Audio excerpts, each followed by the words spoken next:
Imagine jetting off to a remote village, not as a tourist, but as a volunteer, building schools alongside Indigenous elders, only to realise that true success isn't in the bricks laid, but in the trust earned across cultures. Today, we uncover how one leader turns good intentions into lasting global change. At Powering ProjeX, we champion the growth of project people, empowering every subscriber to lead with distinction, drive impactful outcomes, and turn vision into victory. Through sharp insights, inspiring stories, and energetic conversations, we will celebrate the exceptional people who transform industries and build a better world. Welcome to the Powering ProjeX podcast, where we explore the strategies, stories, and insights that make projects thrive. I'm your host, DK, and today we're diving into a topic that's close to my heart as a project manager: the intersection of purpose-driven projects and culturally sensitive stakeholder engagement. But before we kick off, if you want to join a community that puts your career first, gain global connections, cutting-edge skills, and hear from voices just like yours who are shaping the project management industry, subscribe to the podcast now. Kimberly Haley-Coleman is the founder and executive director of Globe Aware, a US and Canada-based nonprofit that leads and mobilizes volunteers for short-term service projects in over 25 countries since the year 2000. With a background in international business development and finance, she previously held leadership roles at global firms, including CNBC.com, Space Services International, and Investtools. Kimberly holds an MBA in International Business, an MA in Art History, and a BA from Emory University. A multiple patent holder, SMU guest lecturer, and recipient of the Texas Business Hall of Fame Award and long-term Hall of Fame member, chairman of the executive board for the International Volunteer Programs Association, and actively engaged with organisations like the Building Bridges Coalition and the United Nations ESOC Consultative Status Committee, and a variety of other non-profit boards focused on international service, community development, and environmental improvement. So the problem statement for today. In the high-stakes world of project delivery, cultural misalignment can be a silent saboteur, especially when engaging Indigenous stakeholders whose values and histories and worldviews clash with Western project timelines and metrics. This often leads to failed initiatives, eroded trust, and wasted resources, turning ambitious visions into cautionary tales, much like the stalled community projects we've seen in Australia. So today I'd like to welcome Kimberly Haley-Coleman to the podcast to discuss how we can bridge the gap through engaging Indigenous stakeholders to deliver lasting global change projects. Welcome, Kimberly. So lovely to see you. Daniela, thank you so much. I really appreciate you having me here. Kimberly, can you just start off by giving us a behind-the-scenes look at how Global Aware designs and delivers volunteer projects from initial community scouting to on-the-ground execution while ensuring that it stays true to social conscience? Sure. And really, I have to say there are two aspects of it. Usually our projects start because some grassroots organization has reached out to us and is asking if we can work with them, because we do bring volunteers and we bring funds to a project. So you can understand the value add while people would be reaching out to us. After they do, we are looking for several things as a starting point. Otherwise, the project won't work. First, the community has to have already organized themselves in some way around challenges that they've identified. They've already got some sense of how they want to address it. They've already got some sense of the materials they want to use for that project. We run that past our own criteria. So, for example, we don't put our volunteers high on ladders or operating heavy equipment and machinery. We're not Doctors Without Borders, so we're not handling bodily fluids. We're not in war-torn countries, etc. So we have a list of criteria, and then the grassroots organization has to show us that they've already got their piece of that in place. If the two of those are there, then we can start and we can at least see from an initial perspective, is this something we should pursue? Once we've figured all that out and it looks like it will align, then if they have local people who are engaged enough that are willing to be our coordinator from the ground up as our staff, then we know now we've got that next step. So in terms of designing and delivering projects, it comes from the community after it's met through our base criteria. Once we have that, we're doing more listening at this point since they've cleared our hurdles, and we've identified those local leaders that are able to make a difference, stay engaged, try to meet our timelines, and then we try and co-create and amplify their work rather than replace it. So if we're building Lorena Adobe stoves or irrigation system, it's the community sets that priorities. They're often priorities that meet basic needs that anyone would recognize. And then the staff will test those logistics, ensure that there's that logical beginning, middle, measurable end that leaves that lasting capacity behind, and not dependency. So it is slow, intentional work. It's actually the local organization that has to have already identified the steps for delivering that project and show us that they already know those steps so that we're able to stay true to whatever the objective of our social environmental project is with the correct mindset.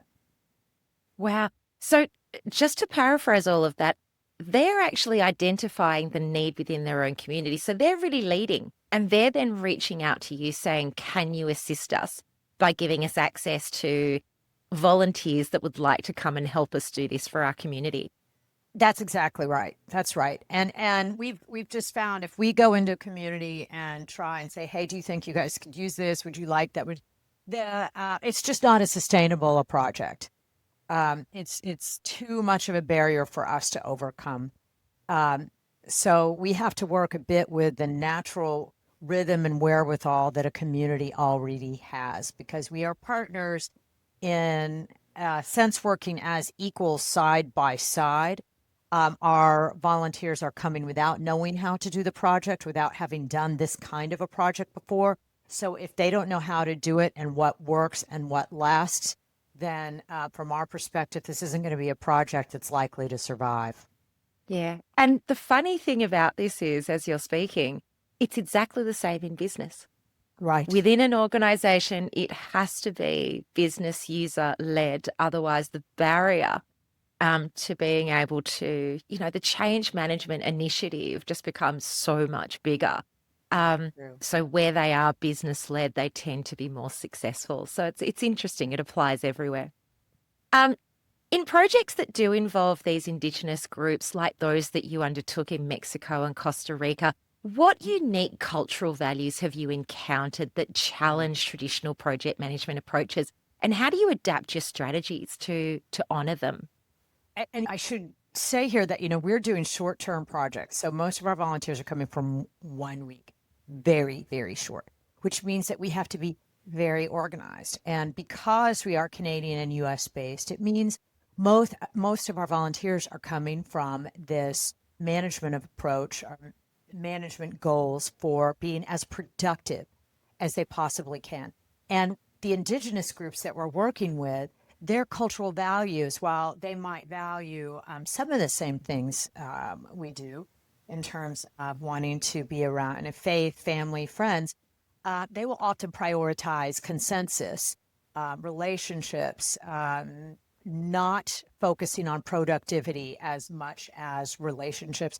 So because they are often very different from what might be considered a traditional Western approach that's focused more on efficiency and productivity, we are coming at this from two different sides, right? Our volunteers are thinking, okay, let's go, let's get this done, let's get finished. And in Costa Rica, where decision making can take longer because it's communal, there may be more bureaucratic hurdles and more committees that have to be cleared. and it's less confrontational culturally, so that if somebody does disagree with one another on a committee, they don't always say so up front, and it can show up later down in the project. And each country has these variations. So, for example, in Romania, they're not as reticent and hesitant about sharing any sort of reservations. So, we really try and adapt by, on the one hand, we will allow for a greater timeline and more planning time before volunteers arrive than you might think you would need to, and being comfortable with the pauses ahead of volunteers coming, and including the cultural rituals and blessings, for example, that someone might not be familiar with from North America. So we're trying to shift our role a bit from just managing a project to honoring process as a part of the locally led project. That said, our coordinators are trained, even though they're from the local country and they're indigenous, they do go through our training so they know what to expect culturally from our volunteers, so that they'll understand, hey, our volunteers are going to come at you expecting productivity and efficiency. They want the tools lined up, they want the materials lined up. And we have lists of things every week with every coordinator, which of these have been done, which haven't, where we're continually having meetings and communicating. On the flip side, as we are trying to prepare our volunteers for what to expect, we're reminding them that, when you're in Rome, do as the Romans do. When you're in Costa Rica, if it starts raining, you may think you don't need to sit down, but all of the locals will. So try not to have that headset on of thinking productivity first, productivity first. We will finish the project since our volunteers, we continually have a new group coming. And we usually do finish because we've been doing this long enough. And many of our projects can be the same from week to week. So, for example, in Guatemala, where we're installing concrete floors in the homes of single moms, depending on how many volunteers we have, we finish that many foundations a week. So because we've done this process enough for a specific project, we're generally pretty able to be pretty good about it. But we're trying to manage those expectations project in between our volunteers and the local community being served, or along whom we are serving. So that's our balance beam for us, working with indigenous groups, is how to respect those cultural values, and still somehow meet the expectations of our volunteers who come from a very different background. That is just amazing. The amount of thought that goes into how you orchestrate these two very different cultural parties, and how you encourage them not to get frustrated with each other, but as you said, just appreciate the process. Yeah. And, really, this is our coordination staff, which is fabulous. So shout out to all of our amazing coordinators and our volunteers, too. We try and really share as much as we can throughout the process. And, actually, social media, for all of its ills, is also a really great way of having video clips and shared social media showing how people are feeling on both sides of the equation, on both sides of the hammer, if you will, in terms of how things are going. And since we're hoping that people aren't only thinking about productivity, they're hopefully also thinking about the human connection around that project and around that process. We try and underline the value of that too, that there's magic in the effort, outside of the process, outside of the project. So, yeah. Yeah, absolutely. And really understanding the why and Yeah. how it connects you to the people within that community. And Yeah. they must be so appreciative. I mean, those single mothers, they must just be overjoyed. Yeah, imagine how the volunteers feel getting to be a part of that and making Yeah. an impact in a really short way. I think it's very easy for someone in a typical corporate environment or an office environment to feel less connected to the impact they're making in terms of whatever work or project they're on. So to take yourself out of whatever your traditional environment is for just a short time, so you can experience and connect to that fabric of humanity in a way, so that when you go back to your office, you've been re-energized in terms of your empowerment. So when you're looking at this project or program, you feel that lifting up your soul a bit, knowing that, yes, you do matter. And it does make such a difference, Kimberly, because when I think about the cohort of people that I engage, right? And I have some classic ones. You know, in our community, people will get upset about the kind of coffee that we have in the kitchen. Sure, yeah. Do you know what I mean? Or their inability to get a headset today because, my headset's not working and I Right. can't reach out to IT. And yet you're talking about there is a whole part of our world that are living without even a floor. Yeah. Yeah, And yeah. this is your opportunity to go out there and actually engage and connect with those people and recognize. I know it's easy to say, but how lucky we are Yeah. to live in the world that we live in. And this is not the reality for everybody. No, it's so true. In South Africa, near Cape Town is where we do our projects, and we're working in townships, which, depending on where you are in the world, you might call a favela or a slum. These are areas that after apartheid ended, people came and filled in whatever land was ostensibly not claimed or being used, and so these areas are largely without power, without running water, often on open, bare floors, and people are having to cook on open ground. And there are so many elements to this that people might not think of. If you're in a very densely populated area and all the homes are connected with whatever refuse someone could find, and you're cooking over an open flame, fires happen frequently. Everything is connected. Things burn down en masse, and lives are lost. So when you see this firsthand, when you see what a struggle it is just to bathe or drink, let alone eat, um, it makes you a little less judgmental about the full detail. Am I getting a good signal on my phone? Is this happening exact time? Oh my gosh, where did I put my hammer down? I mean, something that is a very frequent issue for us is we'll start with all the tools, but we're in a community where there's people coming and going. Everybody's got the tool. They put it down. Maybe they take a picture, but all of a sudden things walk off. Even if we prepared everybody, look, these are very valuable things that are needed here, understandably. So you really have to watch your tools in a way you wouldn't, because everyone needs them just to build shelter. So it's a challenge that you might not have at home. And yet, somehow, when those kind of stumbling blocks happen, people seem to be less impatient and less angry and more empathetic. In a way, almost thinking it's miraculous that any project is ever done because there are so many challenges in this kind of environment. That said, it is um, not rocket science in order to help someone, to plant something, to fix something. These are environments just like our own homes. And this is where all community should start, is helping your neighbor, helping your family, helping your friends. And then to the ability that you have resources beyond that, try and expand that tent, right? So we found that when we're working in these areas, people's expectations of the project and the project flow do shift. Maybe not the first day, maybe not the second day, but usually by the end of the week, they've kind of got a different headspace around the approach to the project. Yeah. Stakeholder engagement can feel like walking a tightrope when values differ so vastly. So, what's your go to framework at GlobeAware for building rapport and navigating power dynamics with those diverse cultural groups? So I would say we have what I would call a shared value triangle, where we've got local ownership. The project originates locally, they're owning it. GlobeAware owns nothing, volunteers own nothing. There's mutual benefit. So the volunteers are learning and they're sharing an aspect of someone's life with one another. And usually the local community is coming with gratitude and friendship. And so there is an equal contribution in that sense, because the local community is able to share, this is how we eat, this is how we live, this is how we sing, this is how we dance. Their children come and will play soccer with them, so there's a shared experience here.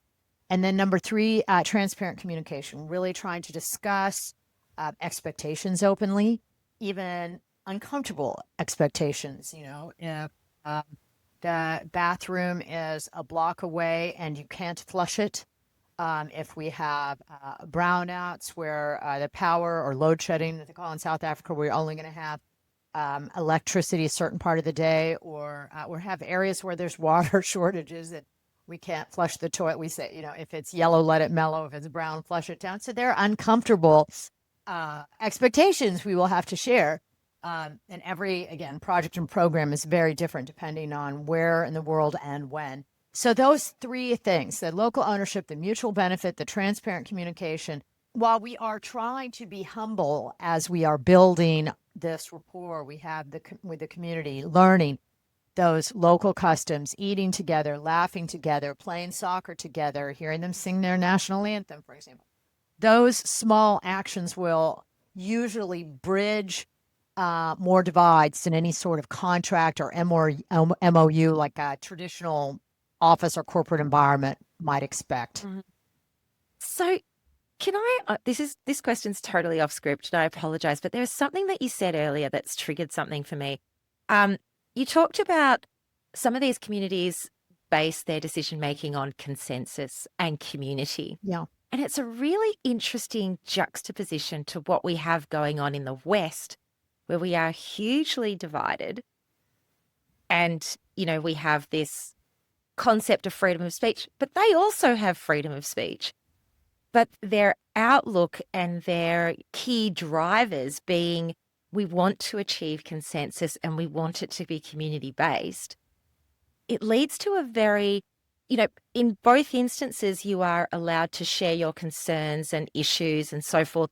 But one of these pathways forces people to work together to find an outcome that suits everyone. And the other one just seems to be a constant spiral of everyone's got an opinion, but we never seem to make it to a consensus that makes everybody happy. Right, where we know everyone's feelings about it, right? Because we do have, there is a hierarchy, even if you think of it as being everyone is equals. The corporate structure does have, it is pyramid.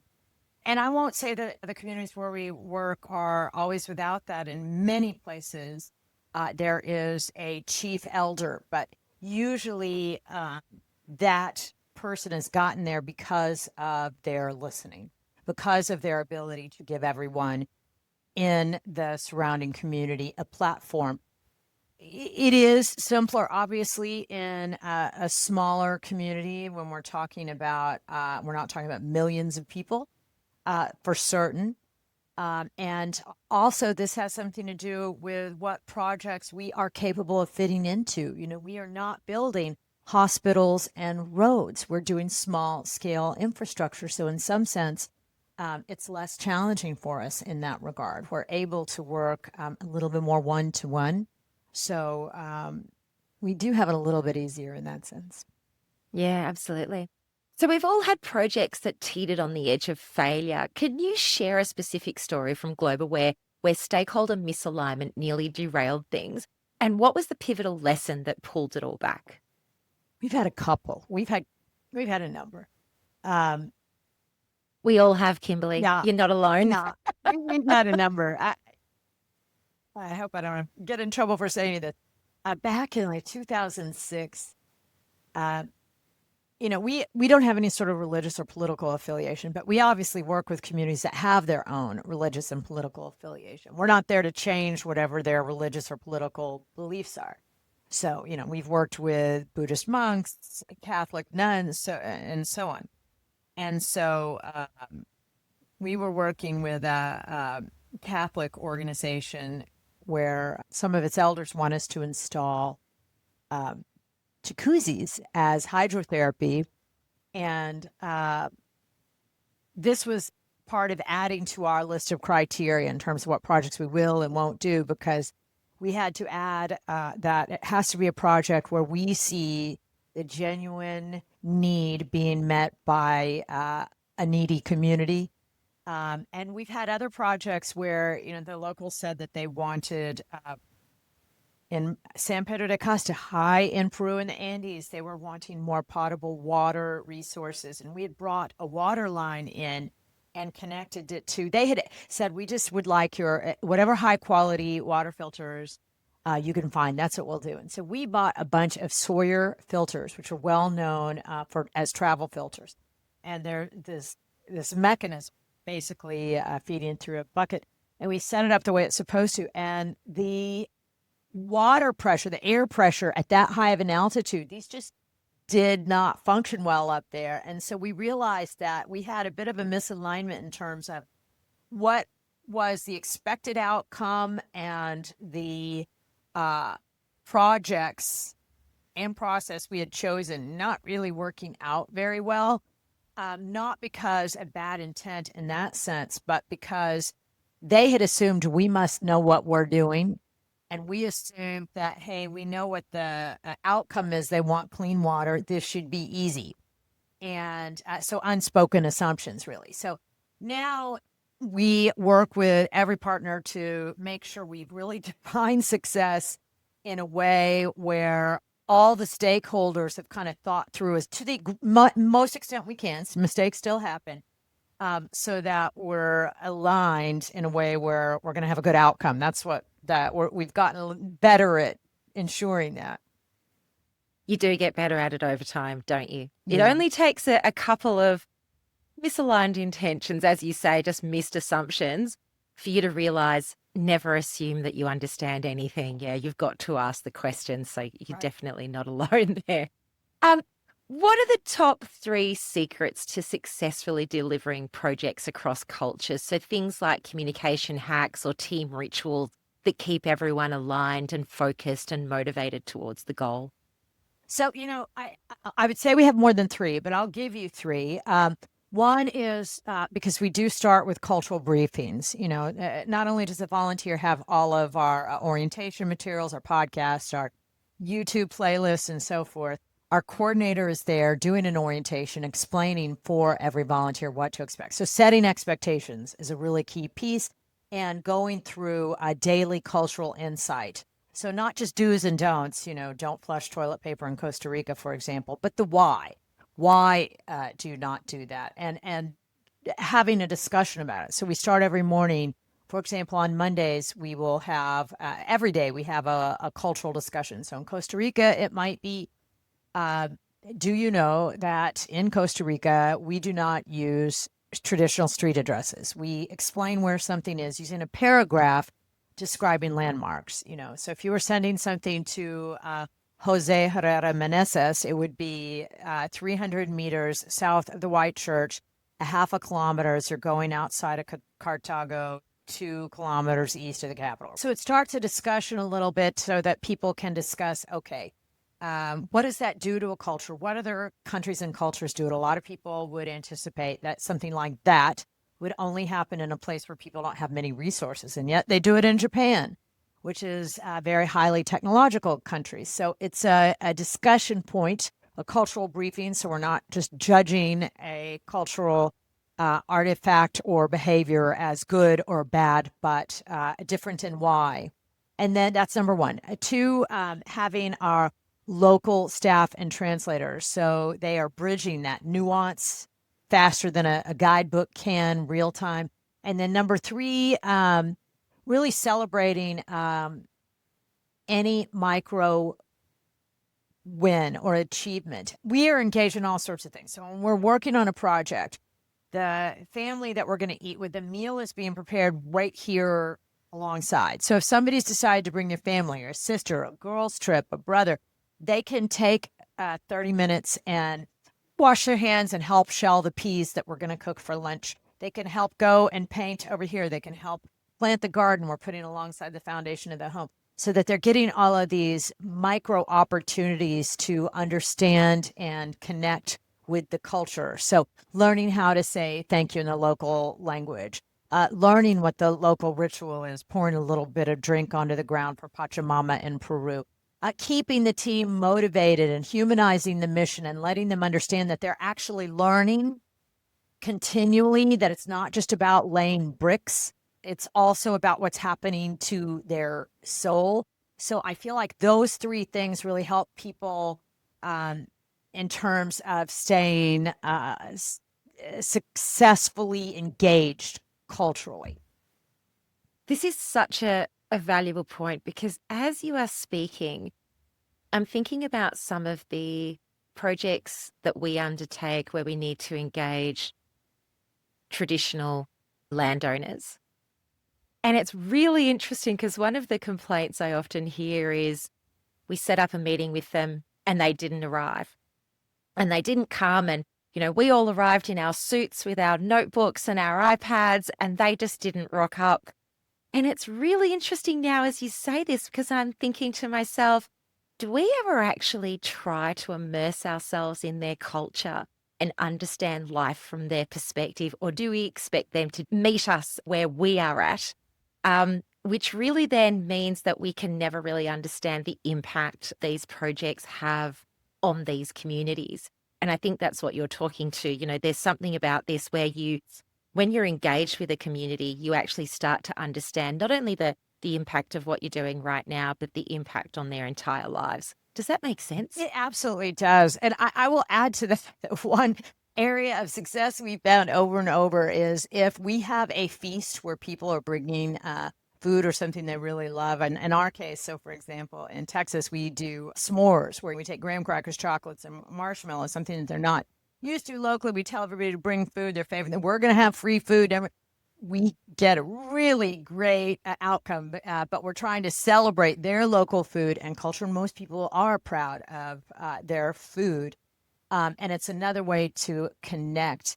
And if people feel like they are getting and they're willing to give, and particularly if they're able to share and celebrate some piece of their culture that they think other people aren't likely to have had. If someone's thinking, I make the best paella, I know no one makes it as that. I'm going to use this as an opportunity to share something that's so great. That it's interesting how that can be a reason for someone to show up more than whatever the underlying reason for the meeting is. And we just Yeah. go with that. Yeah. And it's so true about food because if you notice when people travel, and this happened to me yesterday, I had a whole half an hour conversation about the food I experienced when I was traveling. It Your is window to something. culture, It really. really is. And we don't recognize or give it as much credence as we should. Anyway, um, for project managers in places like Australia where Indigenous engagement has tripped up so many initiatives, what practical advice would you offer on fostering those long-term partnerships that prioritize mutual respect over quick wins? Yeah, for us, we're really having to focus on patience and reciprocity. Really, instead of rushing to deliver those outcomes and being obsessed with productivity, which is a very Western way of thinking, uh, trying to promote thinking about the present, which most of our indigenous communities seem to do more naturally than we who are visiting do. So by attending those local events and showing up and spending that time between project time, during your free time, leisure time, culture time, being transparent about funding and decision making with our local communities so they know that, hey, it is the funds that the volunteers paid that are funding the materials we purchased, the materials that we purchased because the local community asked for these materials, and making it very clear that these foremen who are here working alongside us, these volunteers paid for that.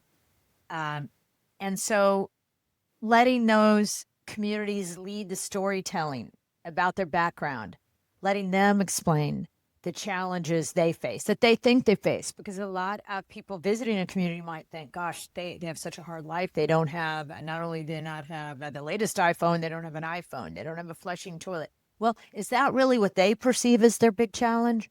If you're there during a week, you'll often find actually they're so used to playing in the waterfall and chasing butterflies in the rainforest. What they feel they really miss, their perceived biggest challenge might be the distance to the local hospital if you don't own a car and your family member has a heart event.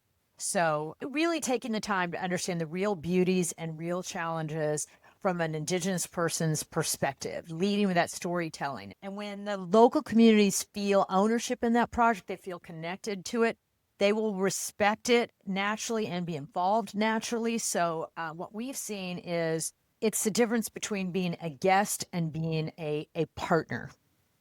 And in terms of it being a long-term relationship, since we are in a community over and over and over, I mean, our programs are basically open every other week throughout the year. That community knows we're going to keep coming back. and they want to keep working with us because we come with materials, we come with a spare set of hands, we come with people who buy their food and sing their songs and dance with them.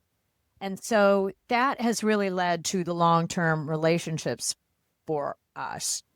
And I'd say that's where it starts, at patience and reciprocity. Mm, absolutely. So, just going back to it, you are embedded in these communities, delivering community based projects. Volunteers can go and join one of your programs and contribute their time at whatever suitable time of the year. You organize all of the projects with the communities and obviously the materials. And then you take them through a process of, okay, let's get you to this country. Let's get you working and delivering this project. And then we get you out safely. Is that sort of it in a Yeah, nutshell? that's right. Really, the way it starts is somebody's interested in having one of these adventures in service. They've seen us on social media or, YouTube videos or something. And so they'll call and say, hey, I'm thinking about volunteering. I've never done it before. We usually go through those kinds of questions, try and help determine where should they go. And then once they've signed up, aside from there are really two exceptions to this. They really do have to worry about any sort of entry requirements if there's a visa or something. Not all of our programs, most of them don't. And if there's any sort of recommended vaccinations, and as an America's-based charitable organization, we are not allowed to give medical advice. So what we do is repeat the medical advice of the authorities in Canada and the United States. So aside from those two things and arranging airfare, if a volunteer decides to do nothing else in terms of preparation, when they arrive at the airport, our coordinator takes care of everything else. He picks them up, shepherds them through the process. So they're working generally 6 hours a day. They're doing 3 or 4 planned but optional cultural activities that tend to be a little less traditional and less touristy and more from a local community's perspective. So we're more likely to do a coffee tasting with a family than take someone to a gift and souvenir shop, that kind of thing. So usually they arrive on a Sunday and they leave 7 days later on that Saturday morning. So so that's how it works. Amazing. Amazing.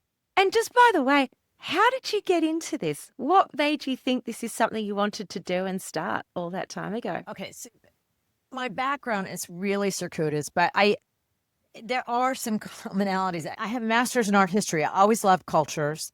My MBA is in international business. Even my undergraduate was various languages and cultures. So what tied them all together was this interest in other countries. And so I was in a totally different field and traveling abroad for work and finding myself there over the weekends. And because I had done a lot of the tourist sites already, trying to do things that were less touristy and wanting to serve, and kind of accidentally did that, even though I've done traditional service growing up in the kinds of capacity a lot of people from the United States would. And I found that going and asking, Habitat for Humanity or any schools or churches if I could pitch in, most of them just really, actually none of them were really open-armed about it, because in order to shepherd someone through the process, you're going to take them off of whatever their regular work is to supervise and oversee you. And so it becomes an investment of time. And so I started asking local people individually, what can I do? How can I help you? And doing these little small scale projects and feeling like it was so meaningful, coming home and explaining this to my friends when I got home. And I was just shocked at how other people wanted to come back and return the next time I did it. And it made me think, well, gosh, why isn't somebody doing this short term? Because it's not just students and retirees and people with 3 months of vacation that want to do this. There are other people that would do it. And that's really what led to it. And it took me 2 or 3 years. So by 2003, when we had gotten our 501c3 status, I stopped doing all my other work. So that's really how it came about. Wow, that is just an amazing story. All right, moving on to some of our final questions. So, beyond the metrics and the deadlines, what's the most profound human impact that you've witnessed from a project that you've led or sponsored?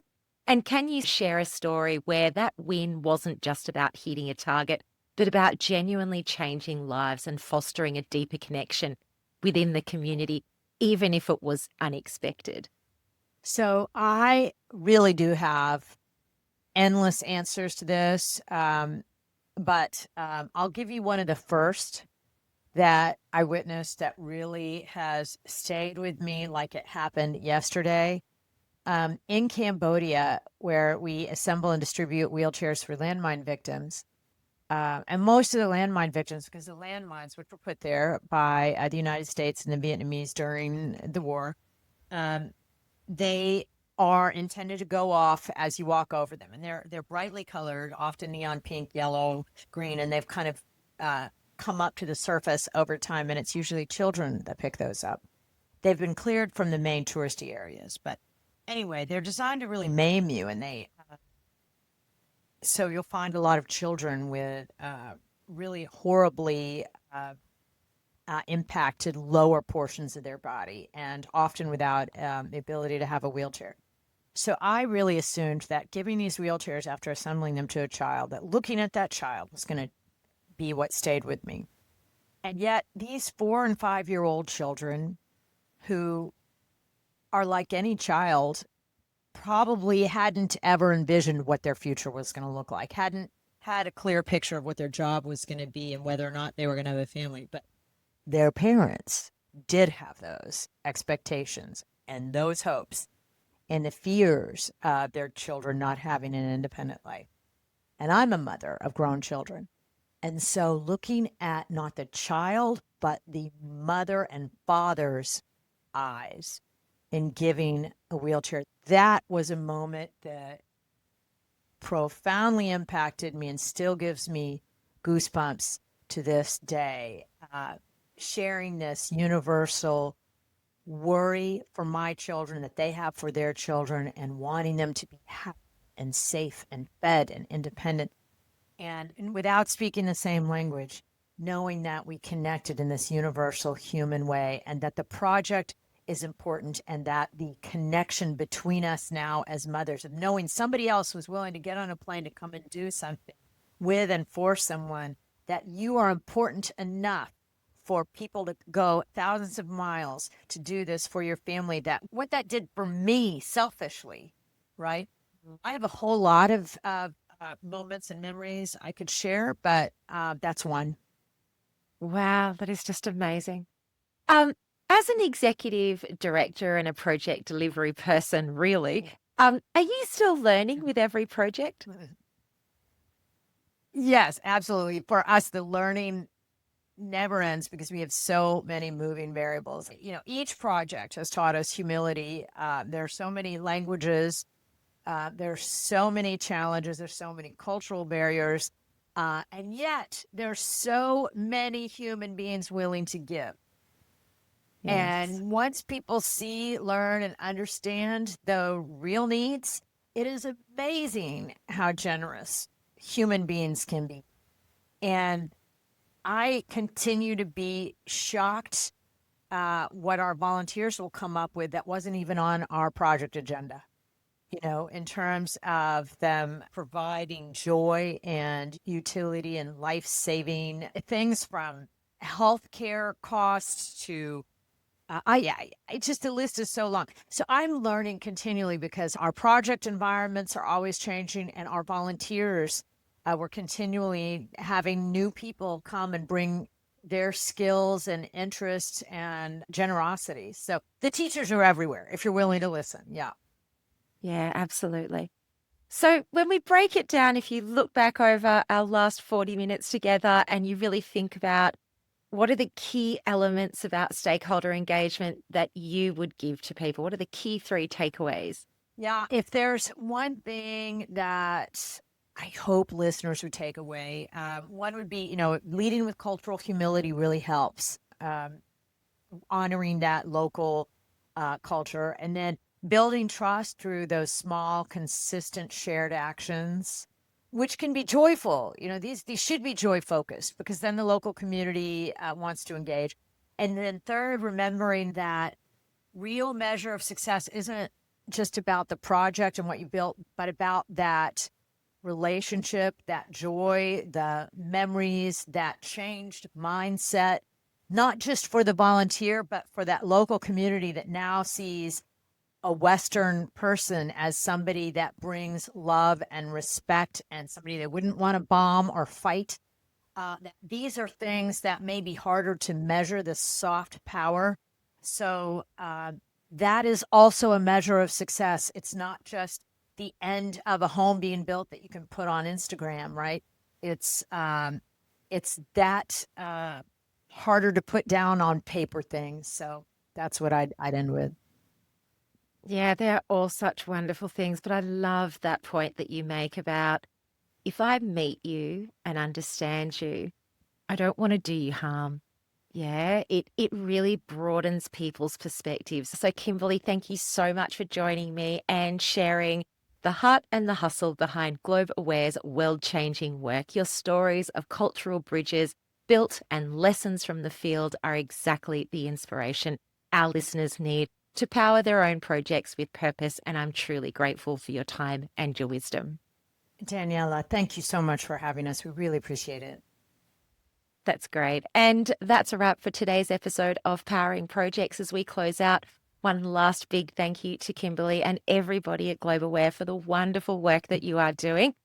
There is lots of material about Globe Aware online, and they also have their own podcast. So I encourage you to go and check that out. And maybe one day you can also be a volunteer on a Globe Aware project, because I definitely know it is in the back of my mind now. I think it's the perfect blend between a holiday and feeling like you've contributed something to a community around the world. And I think it's something that you'll never forget, to be absolutely honest. So thank you to all of our faithful listeners for tuning into this episode of Powering ProjeX. If you found value in today's episode, please do subscribe, share it with your community of project professionals, and leave me a review.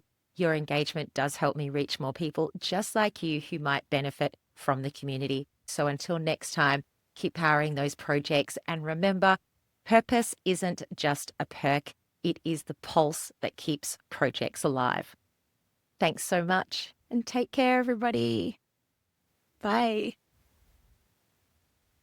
The content provided in this podcast is for informational and educational purposes only and does not constitute professional, legal, or financial advice.